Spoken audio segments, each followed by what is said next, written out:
do you know that there's 5 main types of flirting?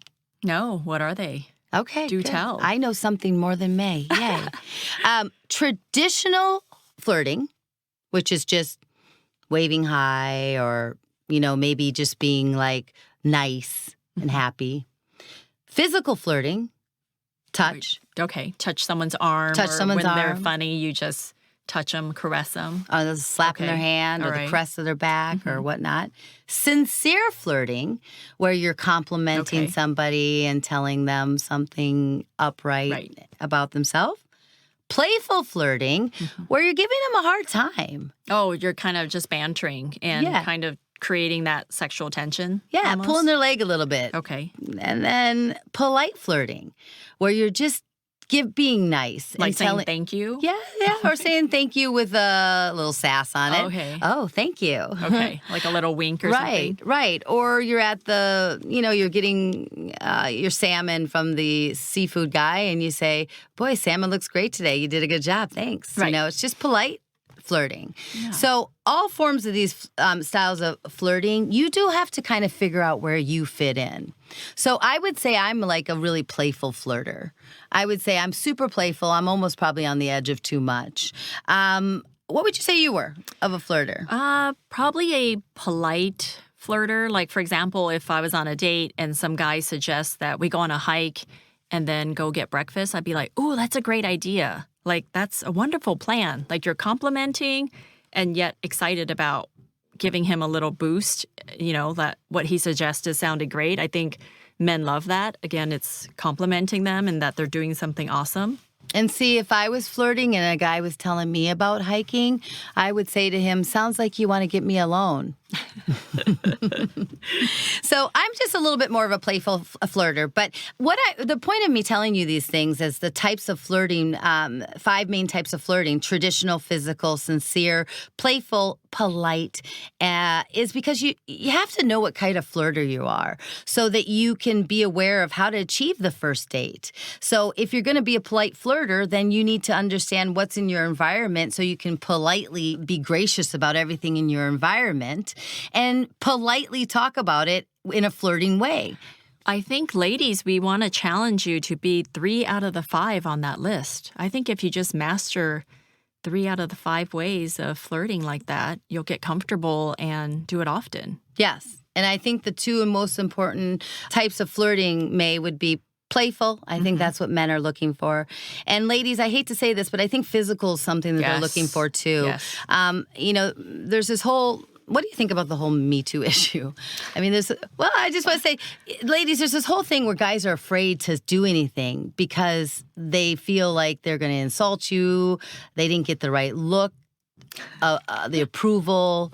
It's not, society's going to say they did something wrong. And I'm not trying to bring up issues, but I'm saying that you have to know what type of flirting style you're going to do, and you have to be able to maybe switch up to maybe playful or even physical so that you're allowing the man to know that you're but all interested. The 5 ways that you brought up, Jessie, are very fun ways of flirting. I don't think any of those are across the line. No. I mean, just fun. Like, that's what you should do on a date, is to keep that in mind with the flirting. So Absolutely. What about letting the man be a man? A guy holds a door open for you. Do you ever just say thank you, or do you kind of make a snarky comment like, oh, wow, you're holding the doors open for me? What do you think is the right thing to do? Do you think it's like a snarky comment? No, I think women need to just say thank you and let it be. But I know people in a relationship even, or that they're dating, and they would make these snarky comments when their man is opening the door for them or buying them dinner, and they're like, oh, wow, you're buying dinner tonight. It's like, don't make it a big deal. Just say thank you graciously, accept it, and let him know that you appreciate it. So he knows in the back of his mind he'll do it more. Yeah. I mean, one of the top 5 things that is important to men is that they're appreciated. Yep. And I know women, you're probably saying, I need to feel appreciated too. But we have so many other ways to feel appreciated as women. We have girlfriends, we have work people, we just social media. We have social media. We have all these ways to feel appreciated as women. And men, again, they get ask a guy, when's the last time you got a personal compliment? They just don't get them. So feeling appreciated is letting a guy know that he's winning. So let him know he's winning. Yeah. So I know a lot of men out there who love animals, traveling, nature, hiking, sports, music, great glass of wine, and food. So would you say that women should open their arms, be open about animals, traveling, nature, all this stuff? How would you bring that to the forefront on a date to make sure you're awesome if you like these things? Well, you got to talk about them, right? How would I bring them to the forefront? I mean, you got to tell stories about them. You got to talk about them. You've got to. I'm a big storyteller and I'm a big advocate on stories. Mm-hmm. And I really believe that if you tell a story, and obviously you've got to have something where it's not, you're not telling every detail. You're allowing the person you're sucking them in slowly, and you're allowing them to get to know you from the inside out. And I think having, a story that says a dog story, or having, a story about skiing, or a story about hiking or biking, or dinner story. I think those are how you're going to capture his attention. And I don't think they're depressing stories. I think they're upbeat and maybe even uh-oh stories, or oopsie stories, or funny stories. And they're not listing things like in an interview. Because sometimes when you go on a date, the guy says, yeah, it felt like an interview, because all she does was blasting questions. But if you're revealing stories and sharing, then it's more like a date. Yeah, it's authentic.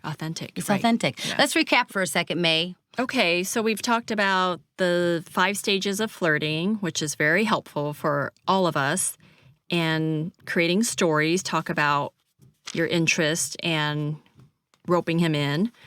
And women, don't rattle off a bunch of things to make it sound like you're so busy where a man is not even necessary in your life. And let the man be a man. So if he does something nice, like holds the door for you or buys you dinner, you graciously say thank you and show some appreciation, because men love appreciation. So then we just talked about appreciation. So Yeah, good. What do you have next? Let's see. I talked about being vulnerable with my girlfriends a lot, and how that is a major thing. Like how to be honest. Do you put a wall up? Do you talk about things that make you really tick, good and bad? Do guys really know you? And what are you doing about it? How do you show your vulnerability in a relationship? Mm-hmm. I read a really pretty saying, and I just actually have it here. It says, being vulnerable is okay. It's where the love pours in. I love that. It sounds great, right?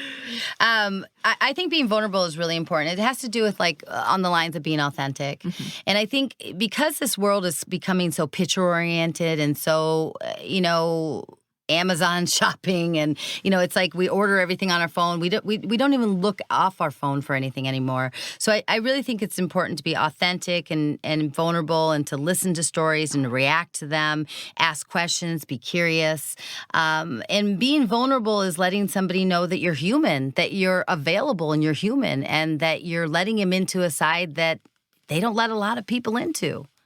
And I think the curious part is huge. I love when people are curious about my life, what I'm doing, and that just creates a lot of sharing, and it naturally evolves in a good relationship and friendship. What you been doing, man? I have a quick question for you now that you said that. You brought up you brought up something, girlfriends, and that reminded me of something that it was in my survey with 100 men. they mentioned that they can't stand hearing gossip from girls about girlfriends and work and things like that. I hate it when girls come to a date and they gossip about their girlfriend, they gossip about their work, and they put everybody down. Well, my neighbor next door makes so much noise, I can't even cook, or That's like being negative, right? Or all my girlfriends think dating online is so stupid, but I tell them some guys are nice, so it's like no guys. Or my girlfriend last night came over and she used my shampoo and I can't believe she didn't replace it. Like, you cannot imagine how much a guy does not want to hear about your personal frustrations with your girlfriends, your work colleagues, and just your hair brushes, your curling irons. They just don't want to hear it. That's why, Jessie, we have a bunch of friends, right? Mm-hmm. Girlfriends. So it's okay to share all that stuff with another girlfriends, but not on your date, not with your boyfriend or your husband. Like, I don't think they care about that. So that's a good point. It sounds like bitching, actually. Yes, we're just rattling off stuff that bother us,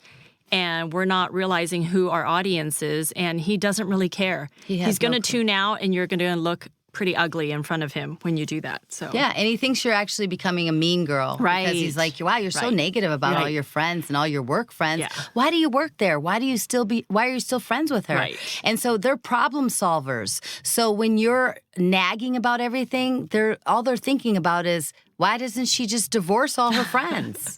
Right. So don't do that. So don't do it. So don't talk about it. Don't snag about friends. Don't talk about bad work stuff. Not unless it's something really important, really weighing on your heart. Right. But if it's just normal gossip, leave that for TMZ and the tabloids. Yeah. Share it with your girlfriends. Yeah. Well, that's all I have. I have one question for you. How do you feel about making the move? Making the move. I think it is very, very acceptable to make the move when you feel the timing is right. And what I mean by that is you can picture yourself kissing him, and I say go for it. Put yourself in the position where he can reach over and give you a kiss or be affectionate, what you were talking about earlier about touching his hand and things like that, or even grab his hand and hold his hand while you go across the street or when you're watching a movie and stuff. I think it's very welcoming. And if he wants to kiss you, he will let it happen, I think. Well, the only reason I'm asking that, May, is that we're talking about women who are 40 plus. Mm-hmm. And so I think sometimes the women who maybe are in 30s and 20s actually don't think it's unacceptable to ask a guy out or to make the first move because it's part of their culture. Mm-hmm. I actually think it's women who are 40 plus that are more reserved. Yeah, that are more reserved, and they're really holding on to the traditions of he calls first, he asks me out first, he looks first, he says hi first, he holds out his hand first, he hugs first, he kisses first. There's so many first for a guy. My goodness. But how refreshing is that for two people who probably feel the same way, but they're a little shy, and the woman makes the move by just giving him a hug from behind or something where it's unexpected, but that little gesture just gave him the okay to give you a kiss. Mm-hmm. Mm-hmm. So I think it's all about flirting too, being playful, and the more playful you are and easy going you are, it makes it easier for him to go for it and give you a kiss, don't you think? Yes. Do you think it's taking away from the masculinity of the man, and it's setting and it's setting the precedence for the relationship or the date? I don't think so. I think also people in their 40s also know what they want, right? Like, I'm 47, so I know exactly what I want in a relationship. So you would just make it known and not waste time. And if you like him, let him know. Yeah, you're older, you're mature, you have the freedom to do things, you've experienced life. So you shouldn't hesitate to be the first one to initiate a conversation, initiate a flirting, a flirting technique, or even initiating, saying we should grab lunch together, or we should grab a bite. I mean, that's what I'm saying. Like, I think so many women think if you ask out the guy that you're setting up the whole relationship for doom. No, I don't think that. But I do think the word flirting sometimes causes women anxiety. Instead of calling it flirting, sometimes I just like to tell my clients, just pretend you're just making new friends. Like, you're just getting to know him. So The word flirting can mean, I don't know what it could mean to some women, but it makes them really anxious.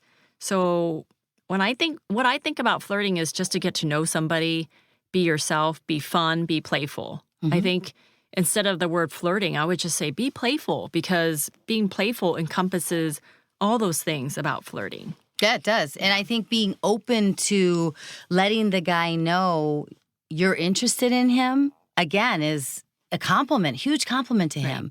And guys, I asked guys in my survey if they would enjoy being asked out by a woman. And ladies, if you could have seen their faces, they were all laughing and cheering each other on and saying, "My God, I would love it if a girl asked me out." And I said, would it like take away from the masculine part of the relationship? And he said, "No, my gosh, it would make me want to go out with her more, even if I didn't like her." Right.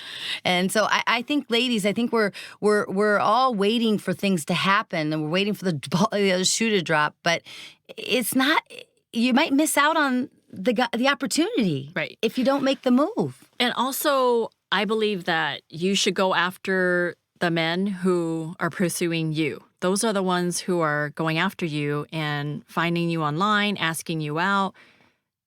They've already said yes to you, so you should just go for it and give him a chance. You just never know what'll happen until you meet with him on a date, one-on-one, and you both get dressed up, and then you just get to know each other. I think so many times we just miss out on saying yes because we're just have these preconceived notions about a guy, and we'll just say no right away and shoot him down, and poor guy, he has to do the asking, and then he gets rejected. So that's why men love when women ask them out. And I'm sure many relationships evolved that way because she was interested in him, and he's like, okay, you know, it's so simple. Yeah. I agree. It is simple. And what do you think about dating out of your league, May? And when I ask dating out of your league, I mean it in two questions.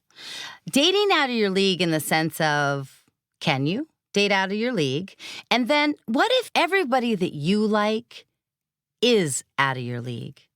Well, it goes back to what we were talking about earlier, where you should find out who's looking for you, who's attracted to you, and go out with them. The people who are asking you out are the ones who you're attracting to online, right? Because they're the ones who are reaching out to you and want to date you. So you have a head start by saying yes to them because they're already 50% in. Like, they already want to meet you. It's up to your 50% to want to meet them.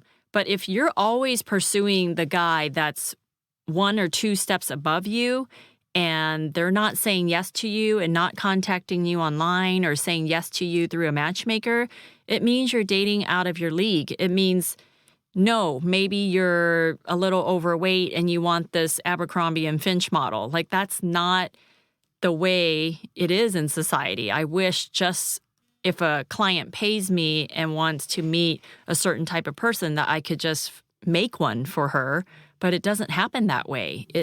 You really attract the people who are on your level, whether you know it or not. Like, you might have been the cutest girl in the room for 20 or 30 years, but yes, you're maybe a little bit older now. You're 45, 48, 58, and you're not the hot girl anymore. So you got to understand that who's attracted to me now? Well, it's easy. Whoever's contacting you online, those are the guys you should be meeting because they're the ones who are interested in you based on your photos, your profile, and what you wrote about yourself. Yeah, I always tell women, too, I say, if you find somebody that's attractive and this is the guy that you really want to go after, and you see a guy like that at a restaurant or a bar and he's with a woman, look at that woman and ask yourself, do I look like that woman?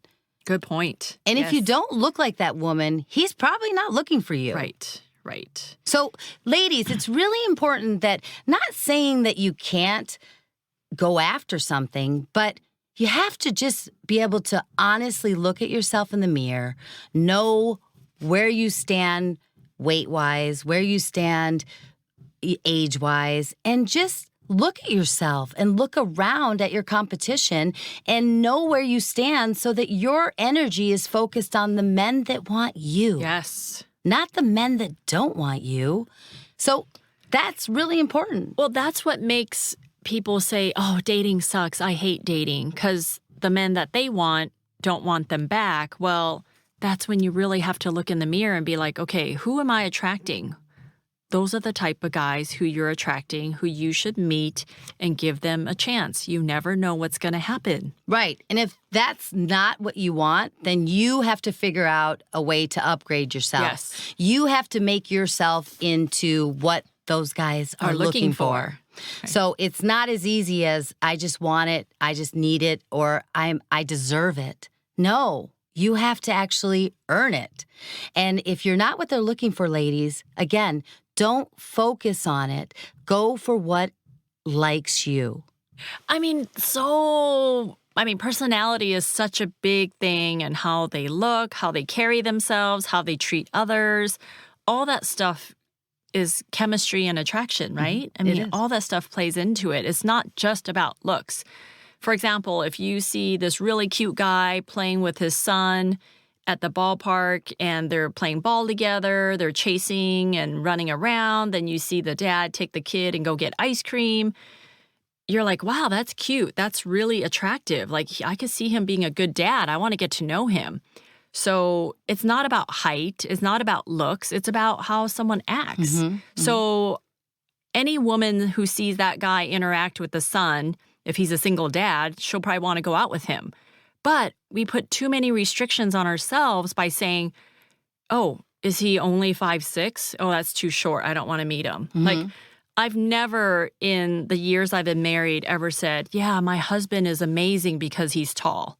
Not once. Right. Not once have I said, he's a great guy. He's so considerate because he's tall. Like, the fact that he's tall has nothing to do with who he is deep down. And I think we just overlook that part and we just focus all on the looks and on the height and all that stuff. But man, when you're probably giving birth in the hospital, you're not going to be like, wow, my husband's amazing because he's tall. No, he's amazing because he's there holding your hand and you're going to have a baby.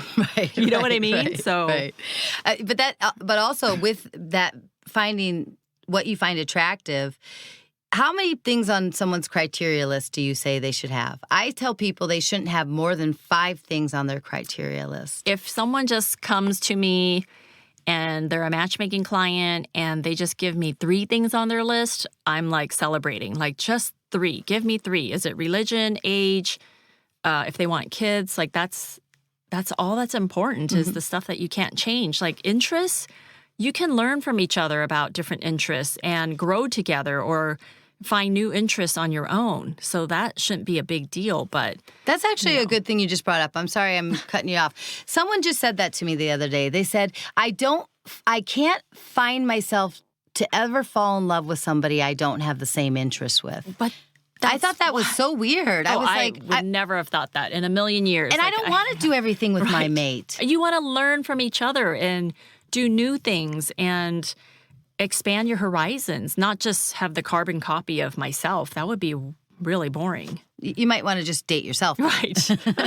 Yeah. So, ladies, one of the things that, just to recap a little bit, one of the things I always tell ladies is it is really important that you remember all the people that you used to like or all the people that you've ever loved in your life that you fell in love with. Think back to all those people and think about, did they fit into your list? Most of those people that you were the craziest about, the people that you woke up in the middle of the night smiling about, those people didn't even fit into your list because you fell in love with their personality. You fell in love with the moment. You fell in love with the laughter. You fell in love with the vibration that you had together. So I think lists are so overrated. Right. Because a lot of times people meet organically, and let's say he only wants to date 30 and under or 40 and under, and he meets this 43-year-old and they just hit it off, and he'll be more forgiving about her age because they met organically. So why not give everybody a chance if they just meet maybe 1 or 2 things on your list? Go for it. Right. Just go for it. I say if you can't put your criteria on the back of a business card, then it doesn't need to be on there. It's a good one. Got to fit on the back of a business card only. And well, how about we challenge the women out there to just have 3 things on the list? Just 3. What would your 3 things be? 3 things for me would probably be, let's say, age. So I want someone age appropriate. That would be 1. 2 would be distance. I did not see myself meeting someone, traveling in a long distance relationship. And 3rd is just a kind person. I want him to get along with his family so you can see what type of person he is and how he treats, his brothers, mom and dad, that kind of stuff. So Those are good. Those are good. And those are what's really important. Right. And I think those are probably the things that's kept you and Phil together. Exactly. Right? So, yeah. So, ladies, really, there are so many dating and flirting tricks out there, and they all surround you. And they all surround you and your vibration and what you're giving off and how you are presentable as well as you are approachable. Again, we can't tell you this enough. It's so important to be likable. And you'll know if you're likable. You'll have lots of friends. You'll have lots of people asking you out. You'll have lots of people wanting to be in your presence. So I think it's important to focus on you, what you have to give as far as being a bright star and being happy and present and positive and upbeat. And I also think it's really important to be forward thinking in dating as far as flirting. I think we have to start doing more of it and being more playful and more open to possibilities. Yes. Open to be life. Open, be considerate, be kind, all those things that men are looking for. Sense of humor, fun, be yourself. Just enjoy dating. Don't be negative about dating. I know we talked about being negative to a guy and talking about a conversation, but be very, very positive about dating, because if you're positive about dating, it's going to attract good things. It is. It is. Yeah. It's all about what you're attracting. And I mean, these are all things you've heard before, but I think we get lost in the shuffle. We get lost in the phones, and we get lost because we're all so busy with work. But it really is important, ladies, to take every moment to think about having somebody in your life, sharing your life with somebody, and making the time you spend together count. All right, ladies. Well, I really hope that these tips and banter between May and I has helped, and some of the insight has helped. We're going to keep giving you tips and keep helping you through the dating airways. But we think it's really important because, especially right now in today's culture, women, I think 40-plus women are finding themselves a little lost, maybe, right? And I think it's really important that we work hard at changing who we are, and just positioning ourselves different in the dating world. And it's important that you put some effort into that. So, ladies, thank you for joining us, and thank you for being with us on our dating tips. And if you find any of those insightful, and if you find that it's hard for you to actually make conversation, to understand your body language, to understand how you present yourself on a date, because these are all tips that May and I are getting from men through our services. And we just want to help you become the best woman you can and to find love and snag the guy. So I'm Jessie, the Real Matchmaker with therealmatchmaker.com, and I'm an attraction coach, and I do a 90 Days to Love program where I help ladies find love in 90 days. And so if you're interested in that, you can contact me at therealmatchmaker.com at 855-664-4588. And May, tell us where you're at. I am Matchmaker May. I've been doing introductions since 2009 and date coaching. If you want to do something different next year and want to jumpstart your love life, I love working with Asian women, 40 and up. Whether you're shy, newly divorced, getting back out there again, want to revamp your image, your whole dating life, I would love to work with you. And you can find me online under matchmakermay.com, and my number is 310-867-0851. Thank you for having us today. Yeah, I think it's important that women understand that there are techniques and there are little things, little shifts that you can do to attract men. And I just think it's important that we put our best dating foot forward and we find lasting love. That's what we're all here for, right? Yep. Yeah, so Jessie the Real Matchmaker, 23 years in matchmaking and love business, and Matchmaker May. We are coming from you from Los Angeles, and we look forward to talking with you ladies again. Find love out there, you guys. Talk to you later. Bye.